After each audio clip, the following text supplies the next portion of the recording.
रात के सन्नाटे में। यह कहानी एक छोटे से गांव की है जहां एक छोटे से घर में एक परिवार रहता था।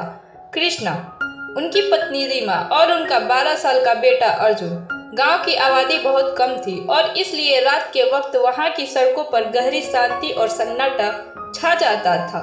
कृष्णा और रीमा एक शांतिपूर्ण जीवन जी रहे थे, लेकिन अर्जुन को उस शांति में हमेशा कुछ अजीब सा महसूस होता था। उसे रात के वक्त अक्सर अजीब आवाजें सुनाई देती थी जो कभी भी किसी के समझ में नहीं आ पाती थी। गांव के बुजुर्ग से अर्जुन ने सुना था कि उस गांव में एक पुराना किला था जिसे एक समय में एक राजा ने बनवाया था, लेकिन अब वह खंडर बन चुका था। कहते हैं कि उस किले में रात के वक्त अजीब घटनाएं होती है और लोग उन घटनाओं से डरकर वहां जाने से कतराते हैं। अर्जुन को हमेशा इस रहस्यमयी किले के बारे में सोचने की जिज्ञासा रहती थी और वह अक्सर मन ही मन सोचता कि क्या सचमुच वहां कोई रहस्य छिपा है। एक रात अर्जुन अपनी बत्ती जलाकर पढ़ाई कर रहा था जब अचानक घर के बाहर कुछ अजीब आवाजें सुनाई दी। उसने खिड़की से बाहर देखा, लेकिन कुछ दिखाई नहीं दिया। यह आवाज किसी औरत की चीख जैसी थी जो बहुत धीमी और दर्दनाक थी। अर्जुन ने सोचा कि क्या यह उसकी कल्पना हो सकती है, लेकिन वह अगले दिन जब स्कूल गया तो उसने गांव के कुछ बच्चे से सुना कि उन्होंने भी उस रात कुछ अजीब आवाजें सुनी थी।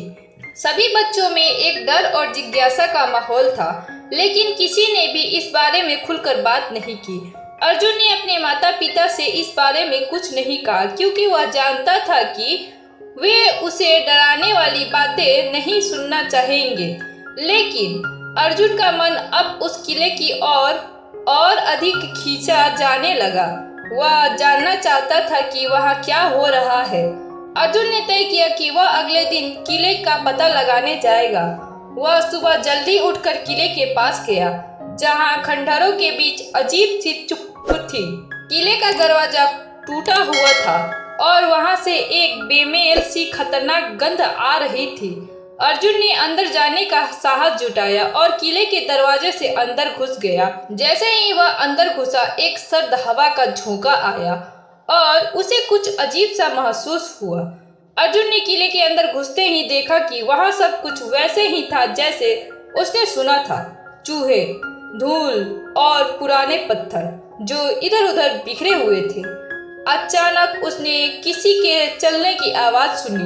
वह चौंका, लेकिन फिर उसने सोचा कि यह बस उसकी कल्पना हो सकती है। लेकिन फिर से वह आवाज आई और इस बार वह आवाज काफी पास से थी। अर्जुन ने डरते हुए देखा, लेकिन वहाँ कोई नहीं था। अर्जुन ने और ध्यान से देखा और उसने एक पुराने दरवाजे की ओर इशारा करते हुए देखा। वह दरवाजा कभी खोला नहीं गया था और वह बहुत ही जंगला हुआ था। अर्जुन को महसूस हुआ कि इस दरवाजे के पीछे कुछ छिपा हुआ है, कुछ ऐसा जो आज तक किसी ने नहीं देखा। अर्जुन ने दरवाजा खोला और अंदर घुसने की कोशिश की।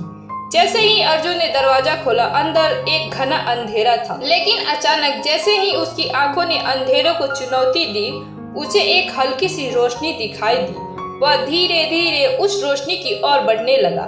जैसे जैसे वह रोशनी के करीब पहुंचा, वहां एक भूतिया और ठंडी सी भावना ने उसे घेर लिया। अचानक एक गहरी आवाज ने उसकी सुनवाई को चौंका दिया। तुम यहाँ क्यों आए हो? अर्जुन घबराते हुए पीछे मुड़ा, लेकिन फिर उसने देखा कि एक कटा फटा और गहरे कपड़े पहने हुए व्यक्ति का छाया उसकी ओर बढ़ रहा था। वह व्यक्ति कोई और नहीं बल्कि एक पुराने समय का साधु था जिसे लोग तारण के नाम से जानते थे। तारण साधु वह व्यक्ति था जो गांव के पुराने दिनों में किले में रहता था और गांव वालों के अनुसार उस किले में किसी भूतिया घटना का कारण था। तारण ने अर्जुन से कहा, यह किला एक पवित्र स्थान है, लेकिन एक बुरी घटना ने इसे नष्ट कर दिया। जो तुम देख रहे हो वह सिर्फ एक दृश्य नहीं बल्कि एक सजा। अर्जुन ने डरते हुए पूछा, यह क्या सजा है और क्या इस किले में सचमुच कोई भूत प्रेत है?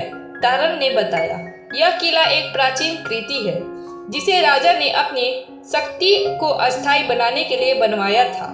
लेकिन एक दिन उसने गलत तरीके से एक तंत्र मंत्र किया जिससे इस किले में एक अजीब शक्ति आ गई। वह शक्ति तब से यहाँ फंसी हुई है और रात के वक्त यह अपनी मौजूदगी महसूस कराती है। यह सिर्फ एक चेतावनी है जो किले के पास किसी को भी डराती है। अर्जुन ने तारण से पूछा, क्या हम इसे रोक सकते हैं? तारण ने सिर झुकाकर कहा, केवल वही लोग यह कर सकते हैं जो इस शक्ति को समझते हैं और इसे सच्चे दिल से स्वीकार करते हैं। तुम्हारे भीतर वह शक्ति है अर्जुन। अर्जुन ने तारण की बातों पर विश्वास करते हुए कहा। किले के भीतर ही रहकर उस शक्ति का सामना करने का निर्णय लिया। रात के वक्त अर्जुन ने किले में वह तंत्र मंत्र किया जो तारण ने उसे सिखाया था। जैसे ही उसने मंत्र का उच्चारण किया, किले में एक जबरदस्त कंपन होने लगा। पूरी किले की दीवारों से अजीब आवाजें निकलने लगी और अर्जुन को महसूस हुआ कि कुछ अनहोनी घटने वाली है। फिर एक भयंकर आंधी आई और किले में रोशनी और अंधेरे का एक अजीब खेल शुरू हो गया। अर्जुन ने अपनी आंखें बंद करके मंत्र का उच्चारण किया और अपनी पूरी ताकत लगा दी। कुछ देर बाद किले के भीतर सन्नाटा छा गया और वह शक्ति जैसे शांति सी सो गई हो। अर्जुन ने देखा कि किले का आंतरिक वातावरण बदल चुका था। अर्जुन ने अगले दिन किले को देखा और अब वह पहले जैसा डरावना और भूतिया नहीं था। किले की दीवारों पर अजीब सी चमक और शांति का एहसास हो रहा था। अर्जुन ने महसूस किया कि उसने न केवल किले की शक्ति को नियंत्रित किया था, बल्कि उसने खुद को भी उस शक्ति से मुक्त किया था। जब अर्जुन घर लौटा तो उसने अपने माता पिता को बताया कि वह किले के रहस्य को सुलझाने में सफल रहा, लेकिन उसने यह भी समझ लिया कि कुछ रहस्य ऐसे होते हैं जिन्हें खोलने की बजाय हमें उनकी शांति को बनाए रखनी चाहिए।